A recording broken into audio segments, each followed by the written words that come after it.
खट्टा खाने वाली चुड़ैल। रात को अचानक राधिका मौसी को किचन से कुछ गिरने की आवाज आई। उन्होंने बाहर निकल के देखा तो किचन में उन्हें कोई सफेद साड़ी में दिखा। वो चीख पड़ी, हे भगवान, आलतू जलाल तू आई भला को टाल तू, आलतू जलाल तू आई भला को टाल तू।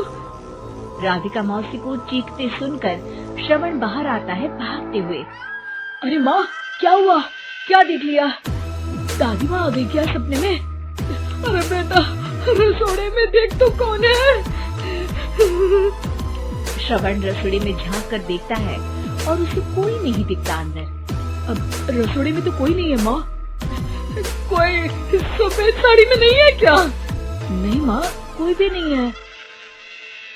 चिल्लम चिल्ली की आवाज सुनकर काजल भी वहाँ आ जाती है। अब क्या हो गया माँ जी? अरे बेटा, रसोड़े में एक चुड़ैल थी सफेद साड़ी में। अरे क्या कर रही थी वो अंदर? अरे बताया नहीं, कल आएगी ना तो पूछ लूंगी। चुड़ैल जी, आपका क्या प्लान है? माँ जी, रात बहुत हो गई है, आपने कोई बुरा सपना देखा होगा, चलिए सो जाइए। राधिका मौसी सोने तो चली जाती है पर उनको रात भर नींद ही नहीं आती। वो कुछ भी उलझुल बातें सोचने लगती है। कहीं चुड़ैल की वजह से तो घर में टेंशन नहीं हो रहा, कहीं उसी की वजह से तो वो दादी नहीं बन पा रही। सुबह जब राधिका मौसी रसोई में छानबीन करती है तो पाती है कि नींबू का अचार गायब है। चुड़ैल नींबू का अचार ले गई? मुझे तो ठीक नहीं लग रहा कुछ। चुड़ैल को भी पता है कि जिंदगी का असली मजा तो खट्टे में ही है। राधिका मौसी झट से श्रवण को फोन कर देती है। बेटा, मुझे समस्या समझ में आ गई है, हमें एक तांत्रिक की जरूरत है। अरे क्या बोल रही हो माँ, तांत्रिक की क्या जरूरत है?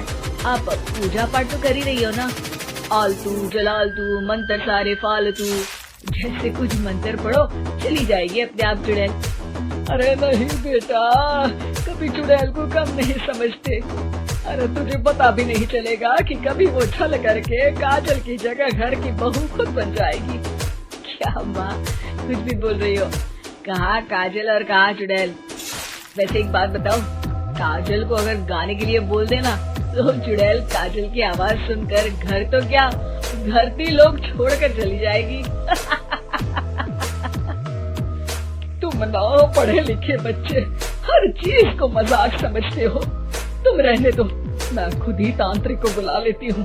अच्छा सुन, शाम को इमली लेके आना। क्या है कि चटनी खाए बहुत दिन हो गए है ना? नहीं माँ, इमली तांत्रिक से ही मंगवा लो ना, आटा वगैरह भी उसी से पिसवा लेना। देखो, मुझे काम करना है। श्रवण रात को कई तरह की सब्जियों के साथ माँ के कहने पे चटनी के लिए इमली भी ले आया था, लेकिन राधिका मौसी के दिमाग में अलग ही फिल्म चल रही थी।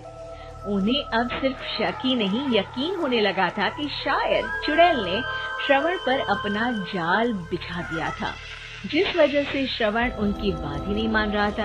पर कोई नहीं, आने वाली रात में राधिका मौसी खुद तैयार हो गई चुड़ैल को पकड़ने के लिए। रुद्राक्ष की माला, तुलसी का पत्ता, हनुमान चालीसा सब हाथ के पास ही था, बस चुड़ैल का इंतजार था। और जैसा राधिका मौसी ने सोचा था वैसा ही हुआ। वो चुड़ैल उस रात भी आई, पर वो राधिका मौसी से तेज निकली और राधिका मौसी के उससे पकड़ने के पहले ही वो भाग खड़ी हुई। जरूर बहू पे साया है उस चुड़ैल का, तभी तो श्रवण के कमरे में गई है। और अगली सुबह राधिका मौसी पिछली रात हुए हमले में किन चीजों का नुकसान हुआ उसका हिसाब लगा रही थी। उनके खेमे से एक आम के अचार की शीशी भी गायब हो चुकी थी और वो इमली भी जो कल श्रवण लेकर आया था। राधिका मौसी इस बारे में सोच ही रही थी कि श्रवण जल्दी से रसोड़े में आकर दवाइयों की पोटली ढूंढने लगता है। अरे बेटा, क्या हो गया? अब माँ, वो काजल की तबीयत खराब है, बहुत घबराहट हो रही है उसे। हे भगवान, मैंने पहले ही कहा था कि तांत्रिक को बुला लेते हैं, पर नहीं। अब देखो, उस चुड़ैल ने काजल को अपने वश में करना शुरू भी कर दिया है। हालांकि श्रवण भूतों में विश्वास नहीं करता था, पर अब वो भी डर जाता है और राजी हो जाता है एक तांत्रिक को बुलाने के लिए।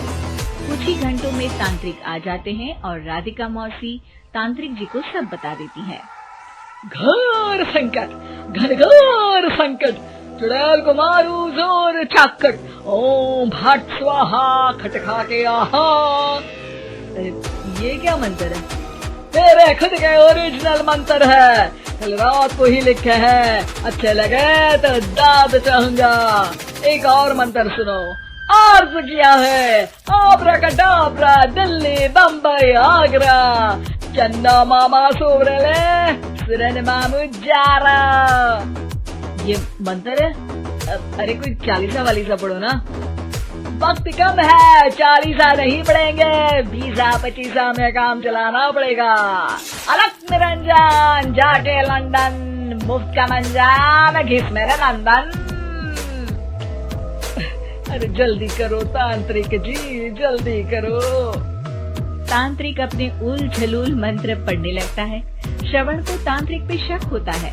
वो अपने एक डॉक्टर दोस्त को कॉल कर देता है ताकि कोई अनहोनी हो तो इमरजेंसी में चीजें मैनेज हो जाए। तांत्रिक धुनी रमाता है, जिसकी वजह से कमरे में काफी धुआं हो जाता है और जिसकी वजह से बहू की घबराहट बढ़ जाती है। अब भागेगी चुड़ैल। हाँ। बहू खांसते हुए धुएं से बचने के लिए बाहर चली जाती है। अरे भाग रही है, भाग रही है। पीछे पीछे श्रवण भी जाता है। बहू एक सोफे पर बैठ जाती है। तभी डॉक्टर दोस्त आ जाते हैं और श्रवण को पानी लाने के लिए कहते हैं। थोड़े चेकअप के बाद डॉक्टर कहते हैं, मेरे हिसाब से जाप का काम पूरा हो गया है। क्या मतलब? अरे कुछ भी नहीं माँ, कोई चुड़ैल नहीं है, खुशखबरी है, अब दादी बनने वाली है। मगर वो सब अचार के डब्बे। श्रवण दोनों अचार के डब्बे अपनी माँ को दिखाता है, जो कि उनके बिस्तर के नीचे छुपे हुए थे। आपने सही बोला था माँ, वो चुड़ैल काजल ही थी जो खट्टा खा रही थी। हमें कल ही पता चला, पर हमने आपको ये तांत्रिक वाला काम करने दिया ताकि आपको भरोसा हो जाए कि भूत वगैरह कुछ होता ही नहीं। अच्छा अच्छा, ये तो बड़ी खुशी की बात है, पर बेटा मुझे एक झाड़ू तो ला दे। क्यों माँ? ये तांत्रिक का भूत उतारती हूँ मैं। अब तांत्रिक राधा मौसी के डर से घर से भाग निकलता है और राधा मौसी उसके पीछे भागती है। अरे संकट ये घनघोर है, तांत्रिक मुआ चोर है।